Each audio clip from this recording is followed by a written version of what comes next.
पर्दे पे दिखाई दे रही ये फाइलें किसी अफवाह या कल्पना का हिस्सा नहीं है। ये वे कागजात हैं जो अदालतों में दर्ज किए गए और कानून के अंतर्गत सुरक्षित रखे गए। इन्हीं दस्तावेजों को दुनिया एप्स्टीन फाइलें कहती है। ये चित्र जेफरी एप्स्टीन का है, एक ऐसा व्यक्ति जिसके पास अपार धन, बड़ी संपत्तियां और प्रभावशाली संबंध थे।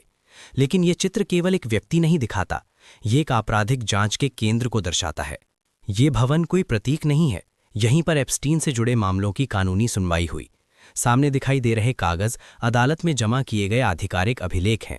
ये स्पष्ट करता है कि ये मामला केवल आरोपों तक सीमित नहीं था, बल्कि कानून के अंतर्गत चला। ये वो निजी विमान है जिसका उल्लेख आधिकारिक अभिलेखों में मिलता है, और ये कागज यात्रा का विवरण रखते हैं। इनमें तिथियां, स्थान और यात्रियों की प्रविष्टियां दर्ज हैं। अदालत ने स्पष्ट कहा कि किसी का नाम दर्ज होना अपराध का प्रमाण नहीं होता। ये अभिलेख केवल संपर्कों की जानकारी देते हैं। ये जो सूची दिखाई दे रही है उसे मीडिया ने काली सूची कहा, लेकिन न्याय व्यवस्था के लिए ये केवल संपर्कों का रिकॉर्ड है, अपराध का निर्णय नहीं। ये बस इतना बताती है कि एप्स्टीन प्रभावशाली लोगों तक पहुंच रखता था। ये कोई काल्पनिक द्वीप नहीं है, ये लिटिल सेंट जेम्स नाम का एक पंजीकृत निजी द्वीप है।